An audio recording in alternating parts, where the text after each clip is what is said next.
So, zone two is a cardio session where we are at 60 to 75% of our max heart rate. It's light and easy, but with a purpose. Zone two is not HIT or fast paced circuits where we are huffing and puffing, gasping for air. We should be able to still breathe through our nose throughout the session. If you haven't already, make sure you check out the module Best Types of Exercise for a little more information about why Zone 2. And this is in the Kajabi platform. So, briefly, the well researched benefits of Zone 2 include that it's one of the best ways to get aerobic improvements without significantly stressing out our bodies. It improves recovery and soreness since a better functioning aerobic system helps improve your body's ability to get into a parasympathetic, aka rest and recovery, rest and digest state. And this is where our body recovers and rebuilds muscle. It improves nutrient and oxygen delivery to the muscles, and it improves metabolic flexibility and insulin sensitivity, meaning you use fat more efficiently as fuel when needed and can preserve your glycogen stores for use during your strength training session. So, how do you find this target heart rate zone? So, as a reminder, this is available as a PDF printout in the Kajabi educational platform. But first, we can calculate our aerobic threshold. So, this is the upper end of the heart rate zone, and this is where we do not want to go above. So, this is the max heart rate we'd want to see. Ideally, we stay below this during our zone 2 session because going above this will put us in zone 3, and that is not where we want to go. Now, to calculate our target heart rate zone, as shown on the bottom, first we'll calculate our max heart rate, so 220 minus our age. And then the lower range will be this max heart rate times 0.65. And then the upper range will be max heart rate times 0.75.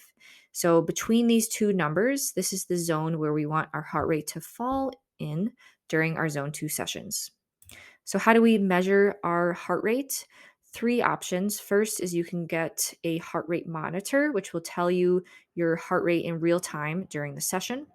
Second is a hand pulse test periodically throughout your zone 2 session, where you can just track and count the amounts of pulse either on your wrist or your neck, and then have a timer on your phone to calculate your heart rate. And the third way, which is the easiest, is a conversation test. So I will demonstrate this in the next video, but essentially you should find your place where you can still perform your activity, hold a conversation, but it's starting to get tough to hold that conversation and you have to take frequent breaks. So here's an example.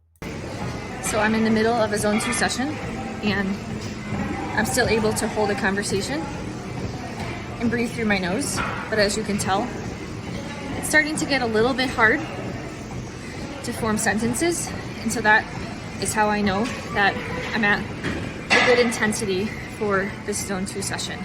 So I just called my mom and I talked to her, and I was still able to hold the conversation, but it was a little challenging. So you can choose whichever three of these works best. Now, what activity should I do during this zone 2 session?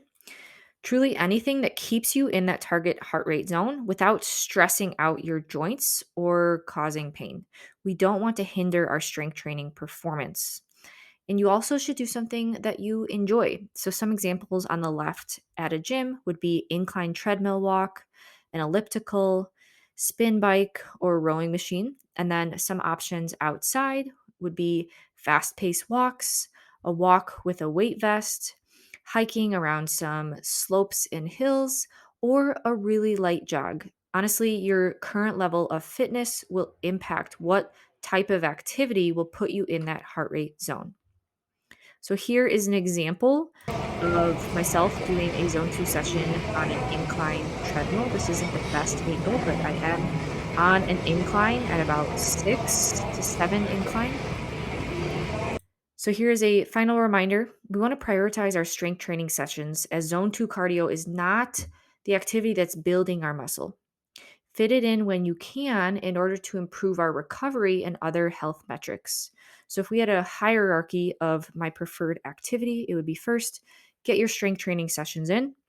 Second, hit your daily steps. Ideally, that's 8,000 to 10,000 a day. And then third, try to fit a zone 2 session in one time a week. And this can be 20 to 30 minutes for each session.